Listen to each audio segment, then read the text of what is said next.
Hello, everybody. What a day it is, and that's because we have Chris Reeve in the virtual building today. How are we, Chris? Really good. Thank you, David. Really good. I'm really excited to be chatting to you. But more importantly, really excited to be chatting to you about a topic that I feel a lot of people need to be more open about. I'm really excited and very humbled to be asked to come on. So thank you very much for your time. I'm grateful, mate. I heard your mind-blowing, mic-dropping podcast with Colin Campbell, Campbell Conversations, and Colin recommended this specific podcast to me because I lost my mum, and so have you, and you touch on it quite a lot, and you knew that I'd find solace in it. It was great to hear you talk so openly and so eloquently about your mum, and especially how you channeled that energy. I lost my mum this year in February, and hearing what you had to say was like hearing my own voice. So as soon as I listened to this podcast, I dropped what I did, and I just reached out to you with a voice note just to talk to you, mate. So I just want to say to you, I'm so grateful that you released that podcast. I found so much solace in it. You should be so proud. Thanks, mate. No, yeah, Cole's that means a lot to me. Look, Cole's a top man, and his podcast is absolutely fantastic. And as I said to you off air before this conversation, it's really important that we speak about these subjects and not hide away from them. And you and that is the reason why I do this, because I want people to find solace in it. I want people to know that it's going to be okay. I want people to know the fact that people can not get over it, but people can find a way. And I think what I'm doing is my mission with regards to grief is to make sure that other people, particularly young people, they have a railway track to go down. Because I think if I look back to when I was 14, when my mum passed with non-Hodgkin's lymphoma cancer, I didn't have a railway track to go down. I wasn't really shown the way, and I think there's definitely no right way, as I'm sure we'll get on to. But yeah, my mission is to make sure that I'm leaving the world in a better place, and that for me is to use the very hard lesson of adversity, and help people like you. So, mate, it's incredible to hear that story. And yeah, as I say, I'm chuffed to be speaking to you again about it. It's great. Mate, your mission statement that you just described to me there in terms of grief, in terms of having a railway track, I really appreciate that. Like, I feel like there is no, you can't tell anyone what to do when it comes to grief, but you can almost advise what not to do. Because I'm sure we'll talk about it, but in terms of mental health, especially the stigma around men's mental health, sometimes society tells us that as men we can't grieve and we can't show emotion. But I'll leave that till later, mate. I guess off the bat, I want the listeners to understand, for however many or how few people don't know who you are, who is Chris Reeve in 2020? In 2020, wow. Who Well, are you right now today, mate? very, very different, very different. Much like, well, I guess everyone's changed this year, probably. What am I in 2020? So I'm the managing director of my own business called Reeve Social Media, where I look after many different social media accounts, non-execs, chairmans, directors, build, develop personal brands, help small businesses scale on social media, help medium businesses maintain and manage and optimize their social to win more business. So that's my day job. That's what pays the bills. But I've grown and developed a kind of my own personal brand over the last probably at least 4 years now through Talk Norwich City. I'm a massive Norwich fan, and yeah, so I do a lot of football media work. We're very much like the trailblazers locally in terms of a fan channel, the first fan channel for Norwich City. Built that, developed it. So that's where I spend all of my evenings, pretty much planning and preparing content, filming podcasts, interviewing former footballers. And yeah, no, so it's incredible. So that's kind of what I do. And then as you've already got a little taste of kind of who I am, I'm massively passionate about helping people around grief. It's really important to me. And I'm on a mission now more than ever to do that, because I think 2020 has intensified everyone's emotions and feelings, and everyone's thought, actually, hang on a minute, what the hell am I doing on planet Earth? and how do I really want to live my life.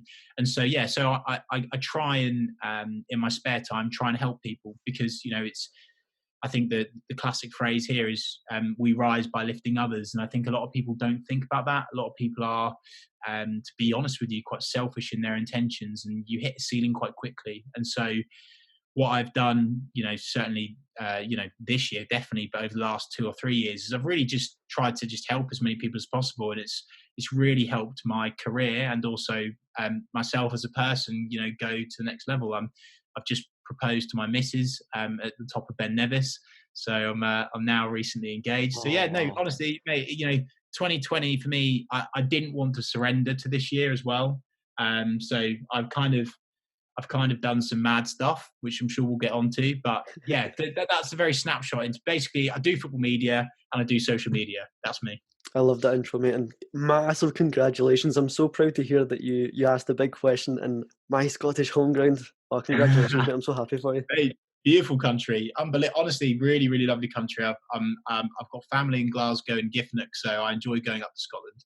Oh, fantastic, mate. Fantastic. And I loved your message there.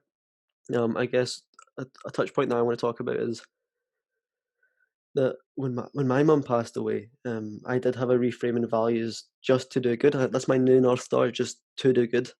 Um, Nice. but I guess before we go on to our values and where we kind of interlink there, I kind of want to give the listeners a brief introduction to your sad loss of your mum. Just kind of background information about it and how you channeled that negative, what should have been negative energy, into something much more positive. Well, yeah. So, to very briefly talk about it, I was, yeah. So I was 13, and then my mum got diagnosed with non-Hodgkin's lymphoma cancer in around 2007. So then we went through the cancer process, which is obviously utterly horrendous, for a year. Um, and yeah, probably about, I think it was possibly 8 months in, she was told that she wasn't going to live any longer than 2 weeks, and she ended up living another 2 months, which was good and bad for different reasons. And to be honest with you, I'm not going to sit here and say it's been easy. You just need to do this, because it's not. And what happened to me was, when my mum passed, I spent 3 years dragging through life like a coal bag of shit, to be honest with you. I hope this isn't, I hope you're not monetizing this, David. If not, that's out Not at this the stage, mate. window. Definitely not. No, just basically, yeah, just dragged through life like a coal bag of shit, and didn't have a direction, didn't know where to go, didn't know who to talk to, didn't know how to talk.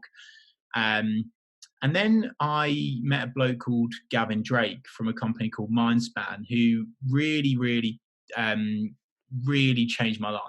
And he opened me up to the world of self psychology. And you can imagine, as a very young kid at the time, I was thinking, oh, what's this nonsense? Oh, do I need to learn about this? Do I need to learn about that? And Gavin quickly told me and taught me about thinking cycles, about how to get yourself out of the negative spiral, about self-talk, about the power of gratitude, about journaling, amongst a ton of other stuff. So if anyone's watching or listening to this now, be sure to search Mindspan by Gavin Drake. It's a really easy read, and a great guy. And yeah, basically, honestly, that was the light bulb moment for me, where I've now flipped that and now use it as fuel to my fire, and always have done from that very point. It was really, really shit for 3 years, like utterly horrendous. And then it just changed for me. It just became a very different thing, because I was thinking about the way I was thinking, and I was not afraid to show vulnerability, and not afraid to show my emotions, and not afraid to talk to people. It's still difficult. It still is difficult to this very day, but that's what's happened, and that's how I've turned it around in a very, very basic explanation.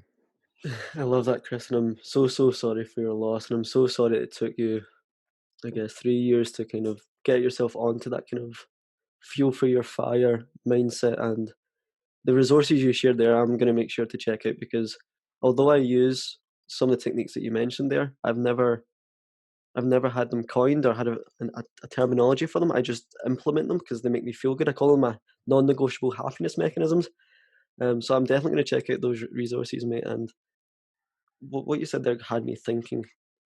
And I'm not sure if you feel the same here, but I know from my own life, I've had quite a troubled life, and I'd say I've suffered from every hardship besides war, disease, and terror. I would maybe not even use disease now because we've all suffered from disease this year, maybe indirectly because of coronavirus. But I I always grew up assuming that I would lose my mum later in life because that's the kind of standard picture that maybe when you're 50 or 60, it depends on your mum's age, you'll lose them when they're old. And because this happened so early on in my life, my brain almost tells myself that I am old, and therefore everything from now onwards is surplus living. Does that make sense? Yeah, it does. I know where you're coming from.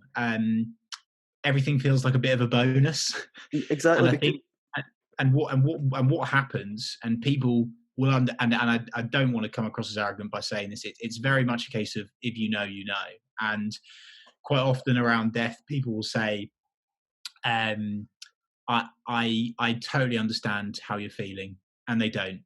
And what I say to people, because I've been through that adversity, like yourself, David, as well, you can now appreciate and understand that, and those are two really important words to use when you're talking to someone about it if you've been through it yourself. But one of the things you said there, David, is key. I think you become acutely aware of time, and time is your most precious resource. 1,440 minutes in a day, I believe it is. And it's those things that I never even thought about that before. And I laid in loads. I used to sleep loads all the time. And now I'm up and I'm awake and I'm going because I'm going to die. And I talk about it all the time. And some people, it probably makes people feel slightly uncomfortable actually, but genuinely now, and I said this on Cole's podcast and I'll say it on yours as well, genuinely, if I get hit by a bus tomorrow, I'm 100% satisfied with my life. And people go, whoa, what? I'm like, well, yeah, I mean it, because what's happened since mum's died is I've made sure that I'm doing stuff that makes me happy, truly happy.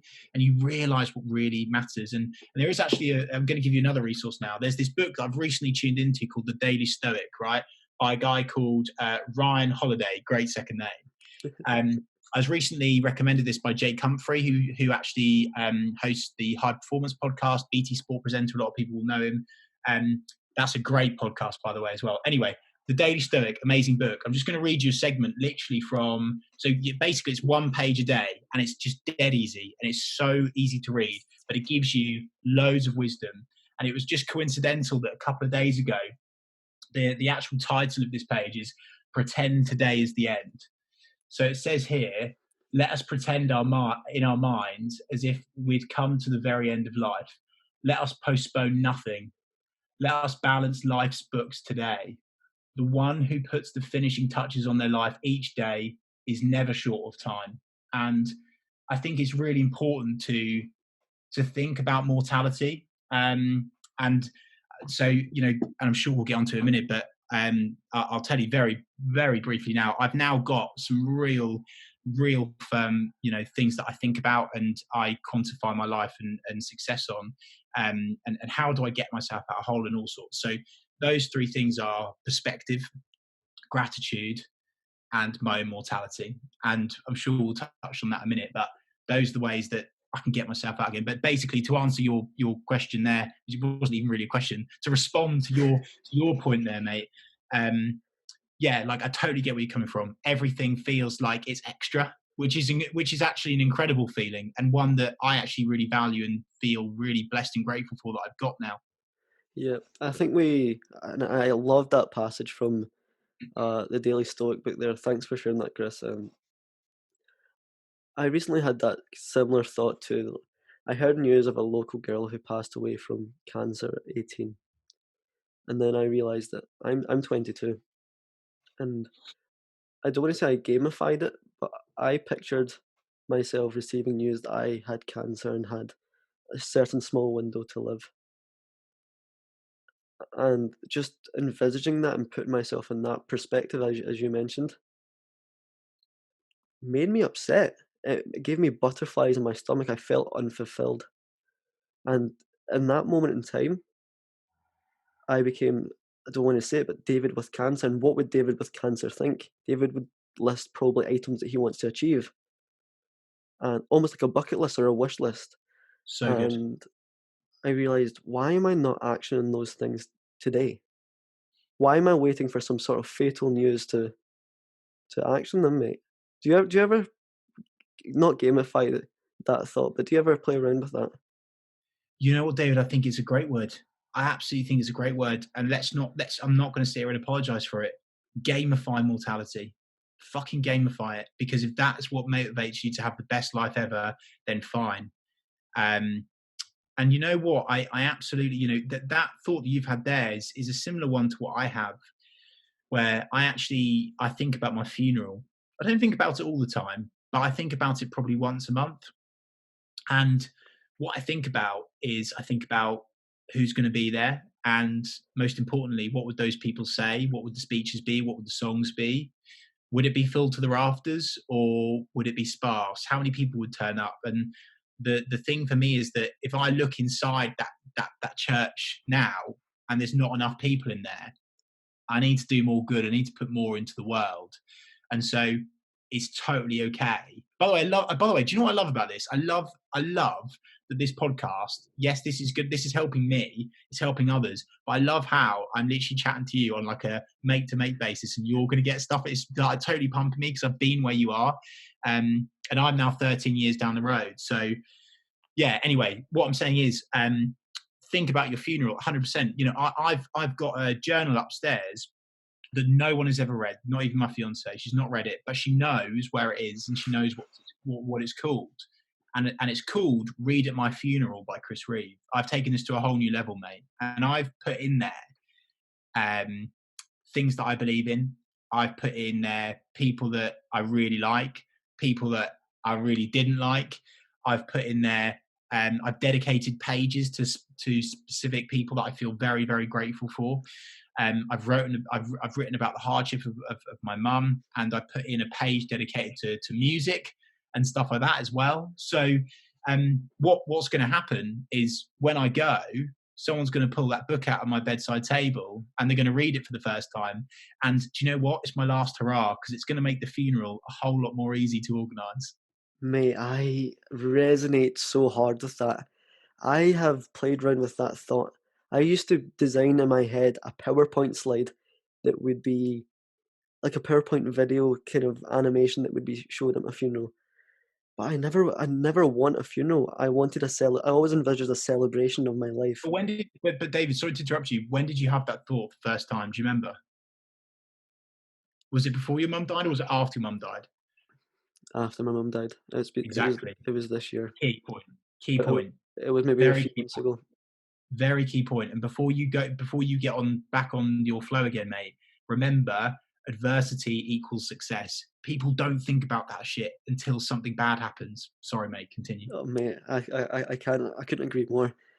And like you, I would pick the songs and I would show video footage of almost the come up in terms of the hardships, the, the highlights, and I've had ex girlfriends where it did almost horribly, but I would still dedicate slides to the times where I was extremely happy. And but I guess alluding back to what you initially said about having this funeral, what my mum taught me, and not deliberately, was the the definition of love. And I learned that without receiving her life, I wouldn't know how to implement that or show that on others. And she also laid me indirectly with loads of values. And I don't think that my mum is dead. I act like she still lives within the values that I give on others every single day. So when Wow. I picture my death, I picture my death in the same sense. I don't picture myself dying. I just picture myself living on in other people. Mm. Does that make sense? Yeah, it does. It does, mate. It completely resonates with me, which is why it's upsetting me. I think Yeah, it's incredible. I feel the exact same way. It's very much a case of their spirit lives on within you, and they drive you in different ways, and they make you think things, and you think, what would Mum say here? And quite often you, and I was speaking to, again, another name drop. Sorry, I'm really lucky to be friends with Simon Thomas, who's quite a public, person. A lot of people know him. Former Sky Sports News presenter, now back on Amazon again, and his wife died very, very suddenly of a form of blood cancer. It's really horrible. Like, barely had the time to say goodbye. And I was at a party with him, and we'd both probably had a bit too much to drink. And I went up to him and I said, "Do you know what, Simon?" Because his young boy, he was like, "Chris, what do I do? With Ethan, what do I do? Who do I talk to? How do I manage this? What did you think at that point?" Because Ethan was, even younger than me. And I just said, it's really interesting because now they're dead. You they become angelic, and what I mean by that is you don't view it in a sad way all the time, and that's okay. Quite often it's very much this, yeah, Mum taught me that. Yeah, Mum taught me that. Oh yeah, this is what Mum would do. And so I totally agree with what you're saying. Totally agree. Whilst you ask me the next question, David, I'll get up a quote. I've got a quotes doc on my phone full of stuff to help me when I need it, and it's one to do with parents' spirit living within you forever. But you can carry on. No, no, what you just said there completely resonates with me in the sense I know people like Elon Musk and Jeff Bezos use a thing called a single guiding principle.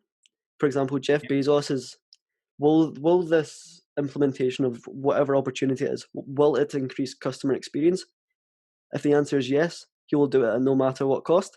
And Elon yeah, Musk says is will this get me closer to Mars? And if no matter what cost, if it says yes, he will implement it. yeah.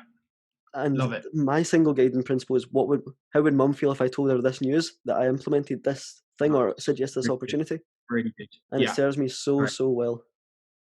Yeah, it will do, mate. It will. That's the thing, like that people don't realize this. They think, and this is going to sound really weird. They think it's all doom and gloom, mate. I'm blessed to have the journey that I've had. Because honestly, the years that I've had without her have been so, like, I don't. Well, it's, what? It's not even a thing. I know I would not be where I am now had she not gone. And I actually think that she is making all of this happen in a funny sort of way because her spirit's within me, her drive, her motivation. My mum was a very successful woman, or at least I like to think anyway. But I thought she was. She worked for an American company called Henry Schein selling dental equipment. She travelled a lot. She made £1 million in sales for the company before she passed. So she obviously was a very good saleswoman, which is perhaps why I've got that within me. Um, and it's great. I love all that, mate. I've not got my wallet on me now, but I've got her business card, which I'm so lucky to have still. And it's that sort of thing that people don't realise. Like, other people, they don't have that power. And that business card, I look at it, and it's like an injection of the strongest caffeine possible for me, honestly. But it takes you a while to get to that point. And again, just to bring this back down to earth, if anyone's listening to this that's just been hit with serious grief, like yourself, David, don't look at that and go, bloody hell, how do I get there? Because I'm 13 years down the road. It takes time, literally a decade before you can start, I think, thinking like that. So yeah, just wanted to share that segment there. My version, that's so powerful, mate. I'm so glad you shared that with me. It really hit me hard when you spoke about the business card in your wallet. And my version of that, and like you said, it's a complete caffeine hit. Is I have this one song that I listen to, and Wow. it's you might have heard of it, you might not have heard it. It's Big Sean, but it's called "One Man Can Change the World," and it's like a piano ballad with some rap over it. But the lyrics hit me really hard, and what hits me incredibly hard is the end is like a voicemail from his gran, but she sounds so similar to my mum, and it's like a positive affirmation at the end. And every time, like I struggled to, I didn't listen to it for so long until I needed it. First, I had an exam, I had my last accountancy exam this year, become qualified, and I listened to it right before, and I was walking to the exam center literally in tears, but like in tears that I was ready to smash this exam during COVID, and it went well. And then um, to go back to what you previously said was it's so brave for me to say this, but 2020 has been the best year of my life. And I always live year to year saying next year will be the best year of my life. And I can Love firmly say that 2020 is the best year of my life. Like at my work, I created a social enterprise, almost like a social enterprise, a network called the Scottish Social Mobility Network. I come from a really deprived background, and I've been blessed to have or find opportunities that have trajected me. But not, I know everyone from my background don't receive that. And when my mum passed away, I quadrupled down on that, and ended up being recognised by BPP as Apprentice of the Year in the UK across all industries. And I'm not tooting my own horn, but this is only because of my mum passing. It gave me that perspective and that drive and that dopamine slash caffeine hit. And I'm so glad you shared your story with me as well, mate. It's great to hear that we interlinked on that, and it's a common theme. Yeah, no, you're totally right, mate. You're totally right. It's yeah, it is motivation. It's fuel to the fire. It really is. And I'm absolutely not. I'm not surprised in the slightest that you've excelled this year in any way, shape, or form. And again, and one of the things that people, you know, uh, I'm the same. Like every year needs to be better. It has to be better. It will be better. Actually, that's better terminology. It will always be better.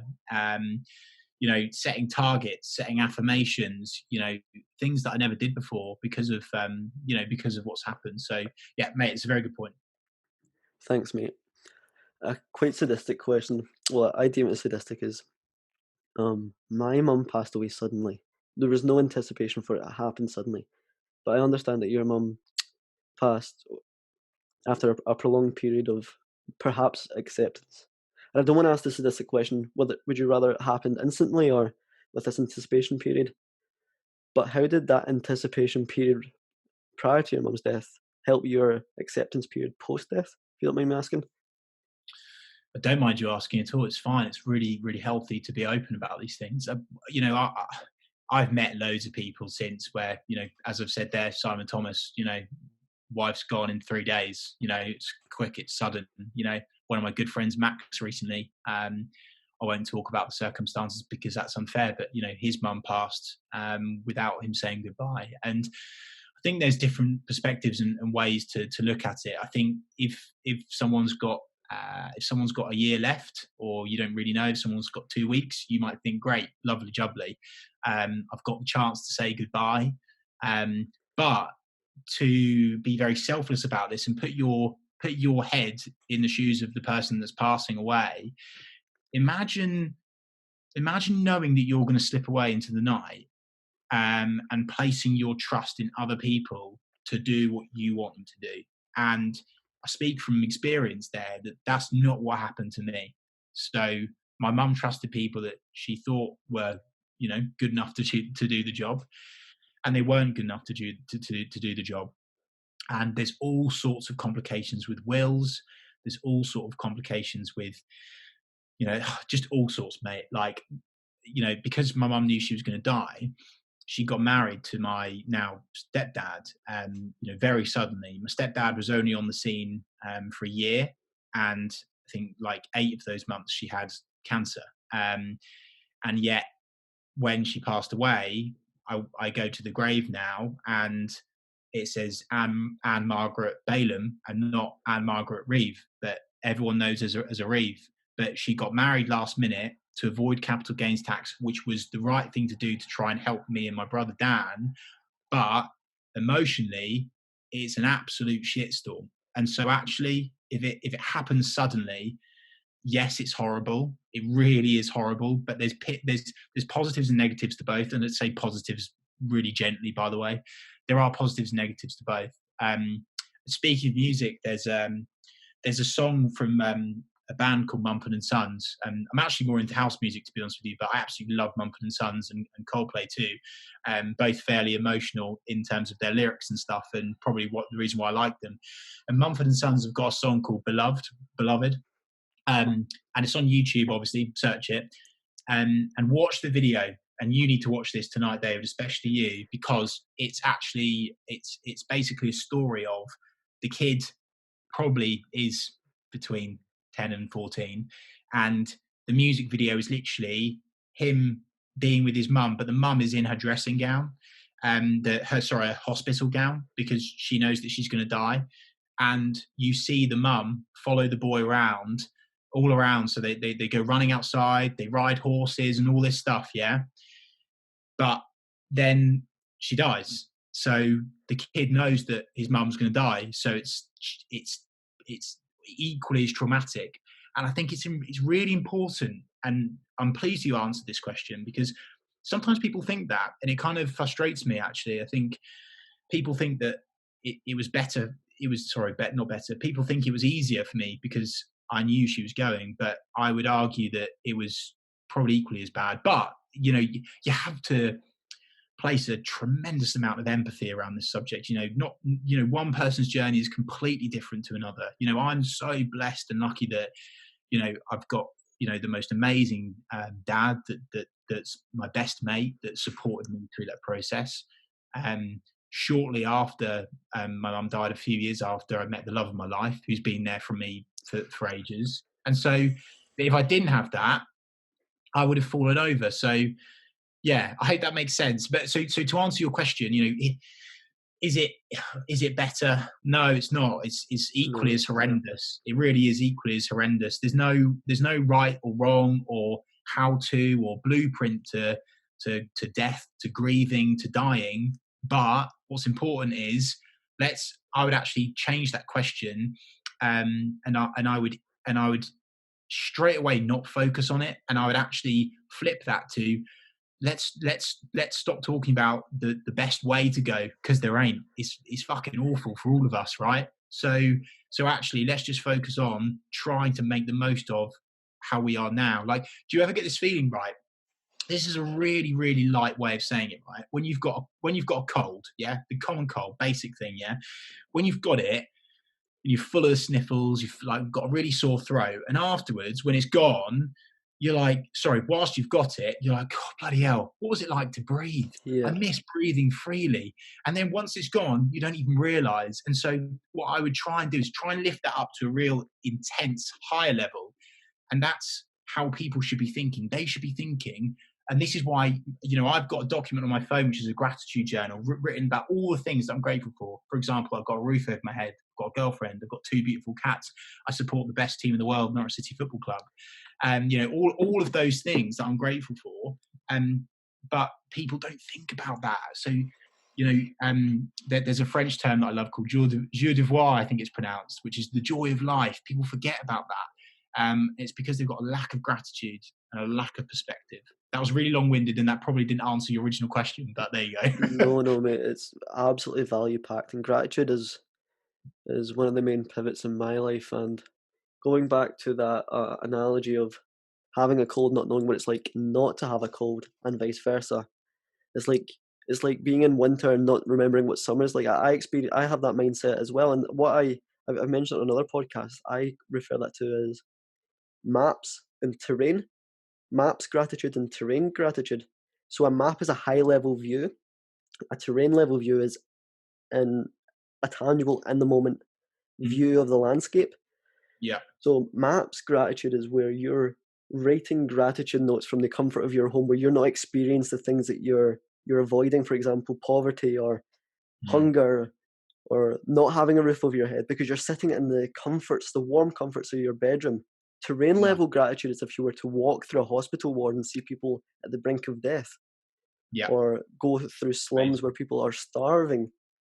And I actively look for that terrain level view of hardship, so then I can, when I do go back to my maps level, I can write from a terrain level view perspective. So good. So good, David. And actually what you're leaking into there is perspective, because I go and hunt perspective. And one of the things, people message me all the time because I'm quite open about this subject because I want to help. And they say, Chris, what do I do? And I'd say, what have you got going on in your world? And it's pretty cushy. And I say, you know what? You need to go and hunt perspective as soon as possible. And one of the best things I did, well, actually, first of all, a really light thing was probably one of the best conversations I've had in the last 10 years. I was going to a music gig, a session in Manchester, shall we say.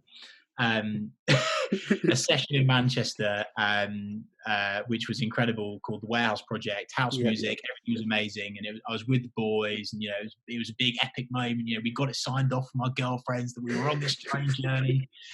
We were there, and we were sitting down, and I looked to my left, and there was an old lady sitting on her own, and she had that, and before that, sorry, she actually was struggling to put her luggage up top. So I grabbed it and I put it up top for her. And I don't know why I did this, but I just started talking to her. Like, I just introduced myself. It was perhaps the laddie hormones of confidence that I had over on the right hand side that I just brought into this random conversation with this old woman. And she must have been a good a good 86, 87. Not, old, but old enough, yeah. And I said to her, this is going to sound really weird, but talk to me about your life and tell me what are your biggest regrets, and tell me, if you could go backwards, what would you do differently? And she said what you would completely expect the answer to be. She said, I wish I'd taken more risks at a young age in terms of going for jobs, going things for out of the comfort zone. She said, I wish that I'd just spent more time with my family. Yeah. And I wish that I'd focused on things that actually matter, which is just time with loved ones, like, because you can't get that back. It's done, it's gone. And material things is just a nonsense. I had a conversation actually with my missus the other day. She was like, no, now you've got a business and you're doing so well, Chris. Do you fancy a Range Rover one day? And I went, what's the point? Because it's just impressing the types of people that I don't want to impress, and it just means nothing. No one's going to remember that I had a Range when I was 27, when I popped my clogs, and hopefully a few years to come. It's just pointless. So I've lost my train of thought there. No, that was it. Perspective. So asking the old lady what she regretted, and here's a takeaway for anyone watching or listening to this: if you get the opportunity to volunteer in an old people's home, do it. Yeah. And you'll think, oh, bloody hell, really? They smell a bit. They're not really with it anymore. And honestly, it will it will give you that injection of perspective and gratitude that will give you some of what I think David and I think it's fair to say that, we've got that in terms of our adversity, because we now know that it's so amazing being alive, because if not, you're brown bread. And then a better example of hunting perspective, and I didn't intentionally do this, but having self-psychology was great. Getting involved in that in terms of an actual paid training course was incredible.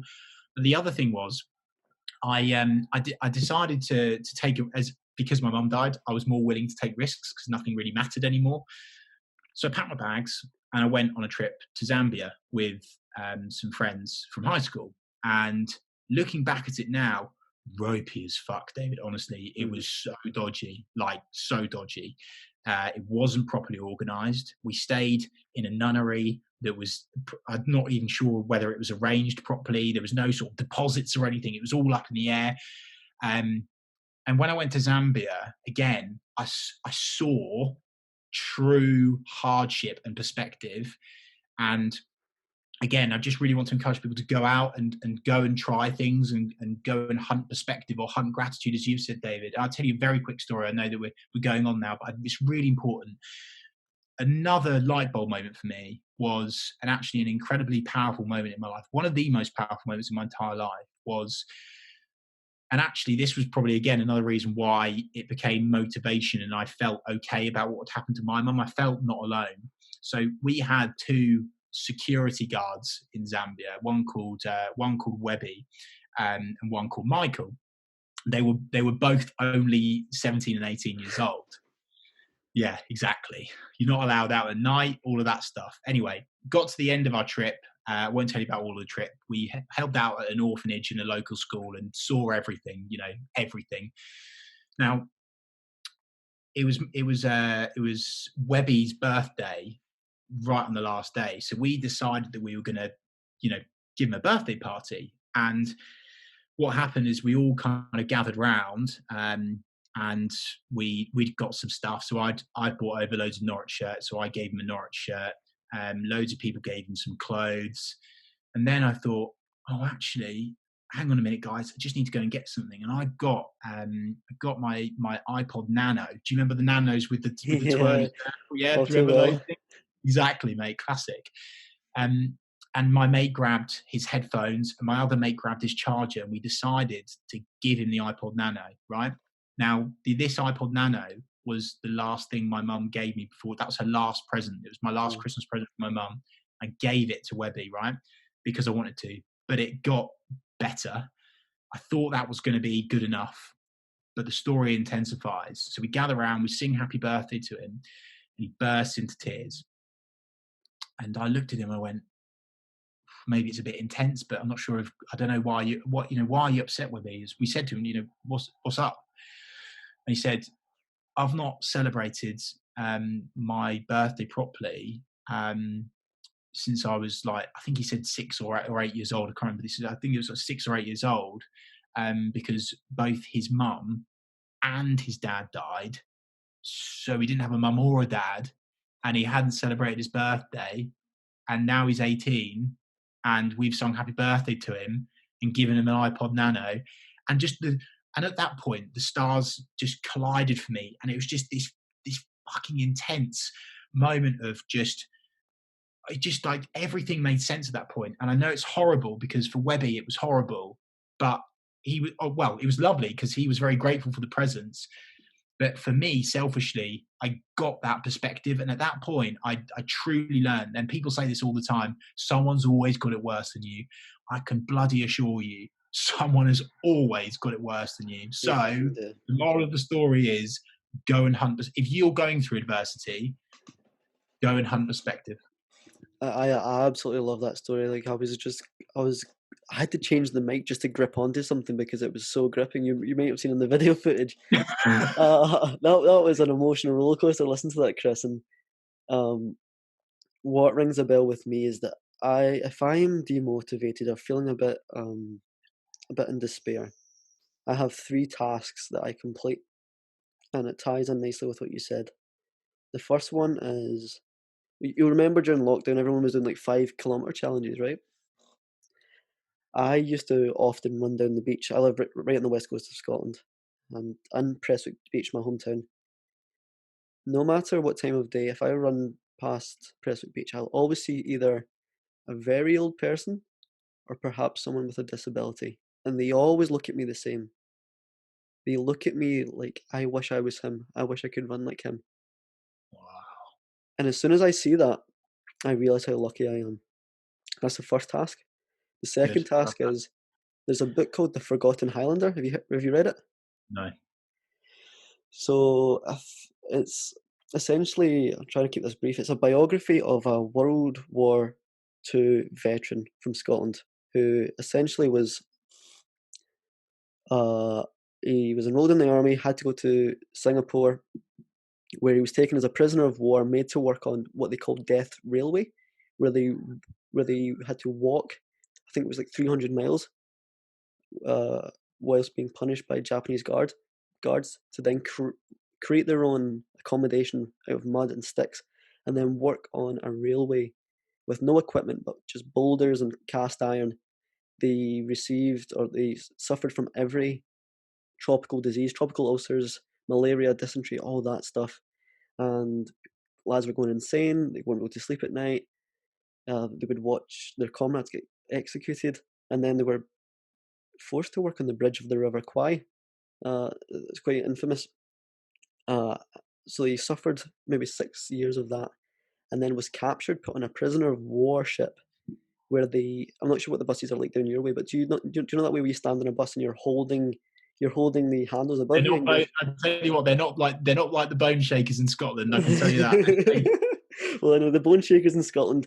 You're packed like sardines on the school run, holding onto handles above your head with no room to move, and that's what the prisoner of warship was like. No food. You were basically shitting standing up. Hmm. So that happened to him after 6 years of being a slave. Then that slave boat was torpedoed, and then he survived on a raft in the sea for 5 days by himself, then got captured again, took him to Nagasaki, the power plant. Then the Americans blew that up, and then he suffered from radiation to then come back to Scotland with all that history being wiped under the carpet so Japan could continue trade deals with the UK. So when I feel really low, I just read a page, any page of that one book, Nice. because I'm like, Yeah, right, good. okay, my life's not too bad. I can go back to work. And the third thing I do is I talk to my dad, who's he's a veteran. He was involved in the Chelsea Bridge. It's called the Ebury Bridge Road terror attack, where Wow, he saved lives, and a boy literally died in my dad's arms. bloody Uh, hell. and he was in the Falklands War, where he had to literally piss on his feet to keep them warm in the snow and the ice. Wow. I just ask him to tell me a story. Those are the three things that I Amazing, use mate. as my Amazing. gratitude or perspective mechanisms. Love it. And I know I went off on a tangent there, and you probably admit that you have as well, Chris. But it's complete value. And to move forward in this, I want to move or reflect back on your career, mate. How important are your creative outlets? For example, Reeve Social and TNC podcast for managing your well-being. Yeah, massively. Like, I would maybe change that creativity to areas where you're able to be free. I think that's really good. So creativity or freedom are, I think, one of the same thing actually. And I've learned a lot of this recently. I've engaged and made great friends with a guy called Sam Capps, who's very in touch with the spiritual side of life, and researches it relentlessly and very into it.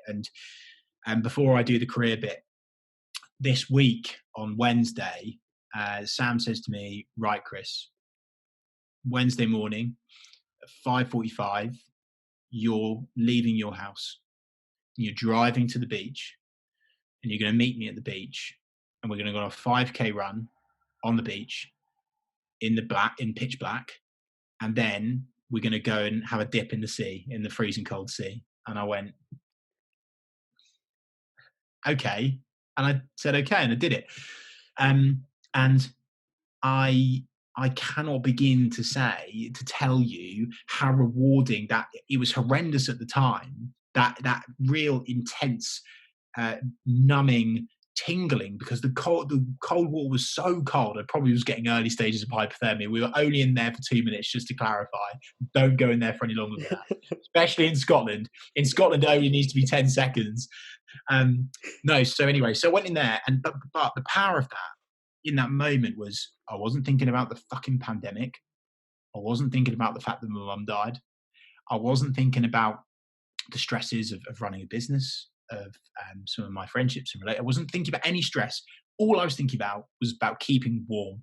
And so the point of me telling that story of what happened this week was, it's important to find those creative outlets, those outlets of freedom where you don't think about the shit, right? That's really important. A lot of people get this with the gym. A lot of people get this with running, swimming, cycling. And so you need to find your thing. So to answer your question, in terms of like my outlets, in terms of Talk Norwich City, it's great. It's so good for me because I'm able to just chat nonsense about the football. And when I'm chatting nonsense about football for 2 hours sometimes on our watch along, I'm not for once thinking about any of the challenges or issues in my life. So I think it's really important that people find their thing within that section, David. Yeah, I'm so happy that you found that thing, Chris. And to allude back to your original point about the cold water therapy almost and the 5K run, that is exactly what I implemented when my mum passed away. And it relates to, I think, the theme of this chat today is perspective, because when I used to run a 5K, I did it in the summer, to be fair, so it was far warmer than when you're doing it, Chris. So I admire you for that. But I used to do it in the blazing sun in the morning, about not as early as you, mate, 6 a.m. I'd run a 5K, and a 5K is one, mentally exhaustive, and two, physically exhaustive.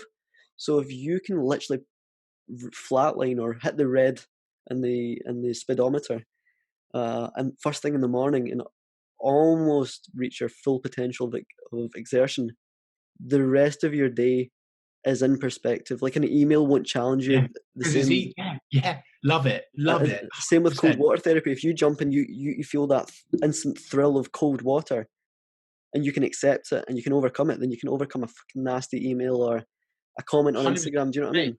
mate, exactly. Look, I've got this on my desk, and it stares at me, and it's a picture of my. Oh, hang on a minute. It's a picture of my mum and my brother when he was young. He's now in Australia, and a younger Chris Reeve, and she was very religious as well. So I look at this, and again, I'm writing an email, and if the email is like God, this is challenging. I look to my left and I think it's not as challenging as that. And then I easily do the email. Mate, that is beautiful. I'm so glad you shared that with me. Uh, to digress onto another social media-esque topic. Social media is often branded as toxic or can be synonymous with hate culture. But how does Reeve Social navigate doing good in an industry that is often labeled the opposite, sorry? Yeah, well, first of all, I know the exact reasons and totally understand and empathise why there is a stigma around social media. And what I would say is there's a lot of people that spend a lot of time moaning on it, and I would encourage the people that are moaning on it to be the change they want to see and start pumping some positivity into the room, which is what I try and spend as much of my time, doing. Um, that's really important. In terms of like my business, I don't focus on vanity metrics, and I say this to my customers up front. So when they come along, if a customer says to me, "I want to increase my followers by 10,000 by the end of the year," I'll say, "You're not the company for me." And people go, what? What do you mean you're not? What? And I'm like, no, because it's vanity metrics. It doesn't mean followers don't mean anything. What means something is someone buying. That's different. Yeah, a click through to the website, which equals a sale. Of course, that's valuable, but I ain't gonna be focusing on followers and likes. It's literally just the whole thing is kind of like it's kind of like gambling. It's obviously it's extremely addictive, um, and yeah. So to try and answer your question, how does Reed Social navigate that? I only work with people and businesses that genuinely care about helping people. From for example, a legal tech company in Scotland called Insight Legal. They want to supply the best legal software and they want to help people. They're not doing it to make tons of money, yeah, because that's not a mission. That's not a mission in 2020. It's not going to be a mission in 2021. And I hope that this changes now, that people stop focusing on vanity and materialistic items and money, and they start having a valuable mission. So Reeve Social Media only works with people that are, well, I call it masters of their craft. So they don't have the time to do it, but they're so good at what they do. But also, it's so important that they're putting some good into the world, and so that's how my social media agency works. I'm sure I've mentioned her to you before, but my first guest on the podcast, Jen Pemberton, a lifelong mentor of mine, has a social enterprise, and her mantra is purpose before profit. Love Because it. inherently, if you put purpose before profit, you will drive profit. It's Yes, depth, not width, right? love it. Totally agree. So to segue on to the topic of TNC or Talk Norwich City, how do you control being in the limelight in front of fans who are typically bullish, perhaps alpha, ruthless, and perhaps sometimes even anonymous?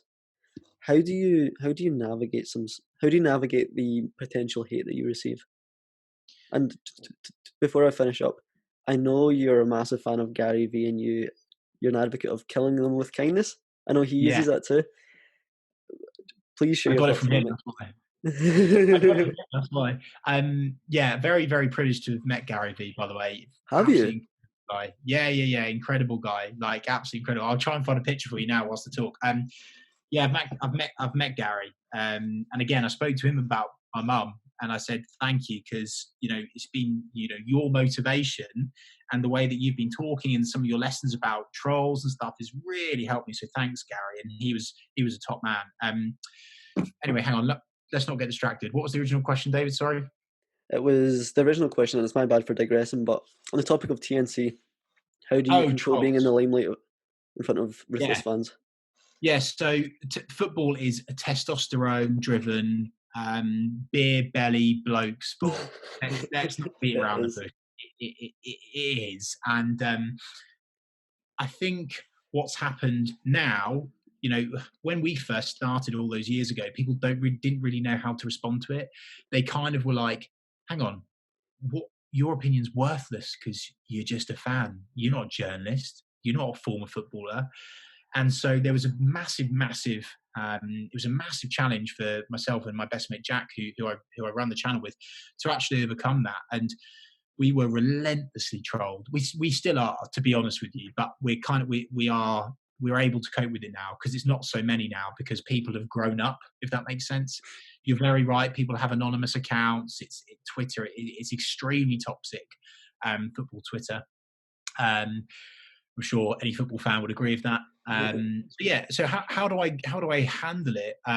Again, like it's really important that I mean you've touched upon it there. I always say this: kill them with kindness, but most importantly, show them empathy because someone that is, trying to dig you out or make a snidey remark online is actually really suffering.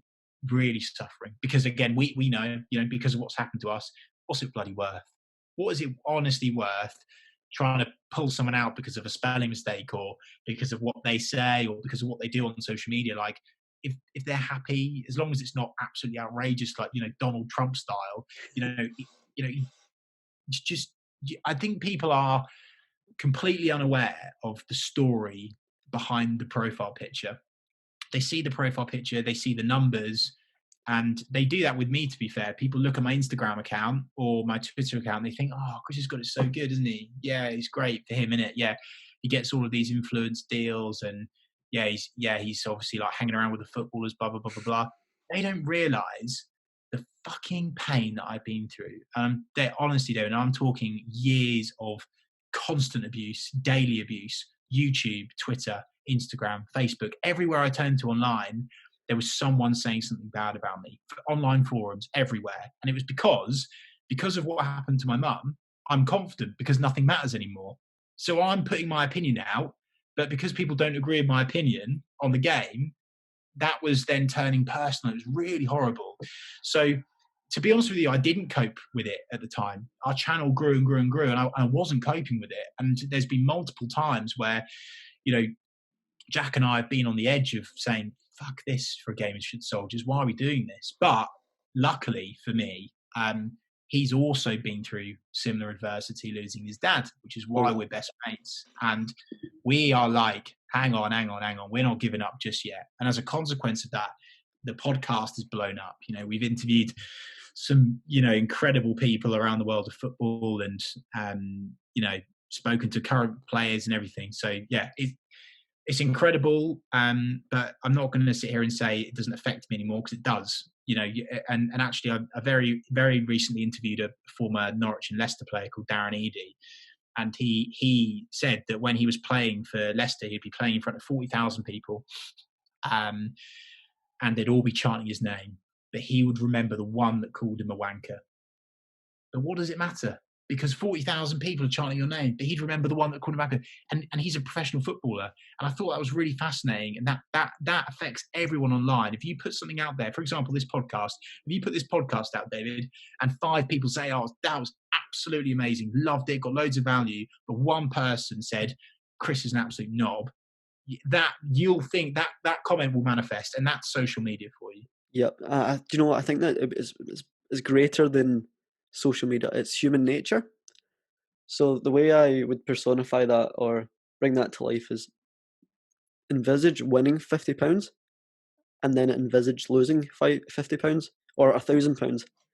The neurological or emotional intensity of winning 50 or £1,000 is far less great than losing it.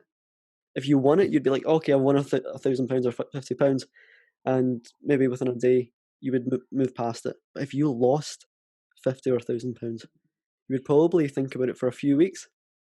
But mate, honestly, I really appreciate your resilience on how you respond to hate culture or hate on TNC.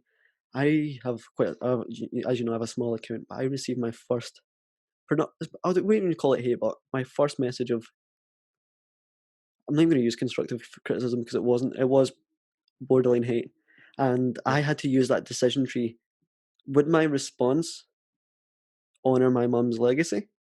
Because I was about to slam the keyboard and give it a right gripe, and then I had to go to that decision tree and realize that I should show empathy because essentially I shared the 6-minute diary. I'm not sure if you're aware of it. Do you use it? Have you heard of it? It's like a gratitude journal. Nice. So someone slammed the keyboards back to me and said, "Where's the neurological proof? Where's this case studies that this shit works?" and I had to respond in a way that was intrinsic to me. I said I had to I had to display that it has helped me. There perhaps there's no statistical evidence, but there is emotional evidence in my own experience. Love I that. had to It's not understand. all logical. David, pause on that a minute. That's really important as well. Every human is homed in on negativity, but also every human naturally, because of their education, is homed in on the logical side of life, not the emotional side. And so, yeah, it's really important to be aware of that as well. Sorry, mate. Continue. No, no, no, no. And I love another mantra I live by is create magic, not logic. So when I responded to her, I had to understand that she has probably tried this one resource or a similar resource and it's not worked for her, and she's probably not in a good place at the moment. And that's why I Definitely. responded without hate or without criticism. I just let them know that I'm in a much better place because of this one technique. And I know we're going off on a tangent here, but one question I've been burning with, well, it's been burning inside me to ask you, right? Is is you've been dealing with grief since 2007 or 13 years now. What advice would you give to 2007 Chris Reeve, who's just lost his mum? Oh, bloody hell, mate. What a question that is. Oh, blimey. Um, I would say to him, you're enough as you are. That's really important. I think there's this constant feeling of you're not good enough and you are less than others because you're 1-0 down because you've lost your mum. At that point, you're thinking you're 1-0 down. You don't realize that now I've gone on to win 5 or 6-1, yeah? But you're not thinking about that scoreline at that point. You're 1-0 down. You're 1-0 and you're fucked. You've had a man sent off, literally, right? Or a woman sent off in my case. Um, and so you're thinking you're 1-0 down. So I would say to a 14-year-old Chris Reeve, you are enough as you are, and it'll be okay. You have absolutely no concept of time's the healer. People say that to you, oh, time's the healer. It really is. Like, I'm living testimony to that. Like, it really is a healer. So I would say that. I'd really, really hone in on that. And I would definitely say to Chris now, pick up a self psychology book, learn about the way you're thinking. Um, and something that my best mate Jack, who I do TNC with, said to me is if he could go backwards, one of the things that he would do is he would allow himself to feel it. And he said this, he said, you know, when you're going through adversity, people cover up their feelings, not just to other people, to themselves. For example, there'll be times, David, over the coming months, weeks, years, maybe even today, you'll feel angry and you'll say to yourself, no, I can't be angry. I'm not going to be angry. I'm not angry. But you want to be angry because you lost your mum, and that's okay. There'll be some days where you'll be thinking about the spirit within you and you'll be really happy and you'll tell yourself, why am I happy about my mum why am I happy that my mum's passed away? And you've got to remember and allow yourself to feel emotion as well as talk about it. So don't cover up that emotion. If you want to cry, cry. Yeah. It's the right thing to do, you know. And I totally allow myself to do that now, and that's what I tell to my 14-year-old self. Chris, I wish I reframed that question to not what would you ask 2007 Chris. I wish I reframed that to what would you tell me? Because the exact thing that you said there is the thing that I struggle with most. And I told you before we joined this call that my mum died in February, and the first time that I've probably cried 10 minutes in total. Not that it's a statistic, but I probably cried 10 minutes in total when my mum passed away. And I cried for the first time last week. And it was when I read her Facebook messages to me. I had Fucking hell. locked them away, and they were along the lines of, well, there was two. There was two themes. One was her absolute love to me. So I used to travel for training for work to London quite a lot. When I was there over maybe the course of a week, she wasn't understanding when I was coming home. So every day she would message me, "Are you coming home tonight?"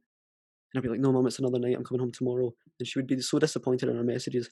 And then the one day where I would be coming home, she would send numerous gifs and little emojis saying "Yippee, yippee," and she was so over the moon. And it made me feel so warm and loved. And I want to demonstrate that in others. And the second theme is my mum was vastly unemployed. Uh, Not because she was lazy, just because she looked after us for numerous years and she was an older woman and she just wanted to clean floors. That's all she wanted to do is clean floors or have like one of the 5C jobs, cleaning, catering, an unskilled job. She just wanted purpose.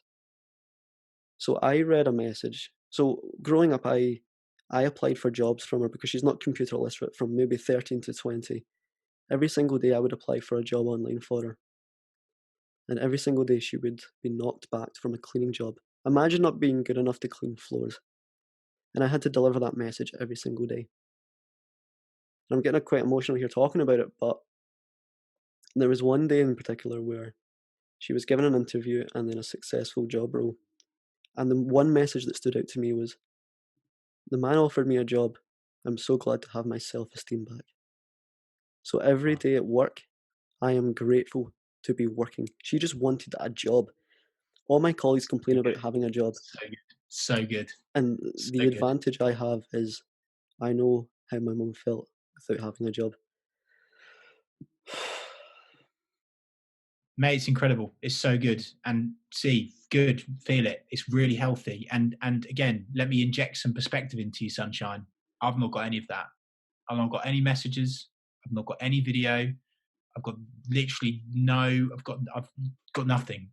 I've literally got a piece of paper with her supposed will. So those messages, screenshot them, save them, print them, put them fucking everywhere. Don't lose them, mate.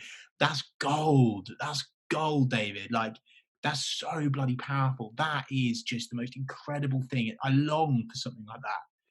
It hurts me that I don't. So that's incredible. And I think in terms of the thing that you very, very bravely opened up there about not crying, I remember a real big moment for me. God, we're gonna have to wrap up in a minute, mate. But I remember a real key moment for me, which and I remember my parents, my dad, and my stepmom Fran, who's from Glasgow in Scotland. They couldn't really believe it, but basically my mum came round, and obviously I remember this moment. My mum came round to tell us that she had 2 weeks to live. Now, fucking hell, could you imagine that sort of conversation? And I can tell you, I remember it. I remember the time stopping. I remember everything. But she delivered the news that mum's not going to be around anymore. That's how she said it. And I remember, and I really feel quite, to be honest with you, quite uncomfortable talking about it. But I remember I didn't look at her. I couldn't look her in the eye. I looked. I remember I looked out the window and just stared out the window. I stared out the window and stared out the window. Nothing. Not a tear, not emotion, not a word, nothing. And Dad said, "Don't you want to go and hug your mum?" And I said, and I didn't say anything. And I just left the house and I went and sat on the car park floor. I just sat there and I just looked up at the sky, just emotionless. So it's okay, mate. Some days you'll want to cry, some days you won't, but give yourself the space to do that. Like, I go and visit mum at the grave, and I have a chat and I cry. That's my moment to do it. So you need to find your moment to do it. It's really important that you do that. Chris, I've got one final question I want to leave on, and it's not Go a on then. question that I want to open for discussion.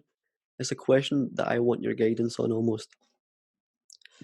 So every day in my gratitude journal, I write a positive affirmation, which is, "I will be recognized by society for my wider impact on community. I will leave a legacy that's unique and concrete." And that's the fully actualized version of myself that I write down every day. Mhm. But I recently received news, and I'll share it now because it will happen after I release this podcast.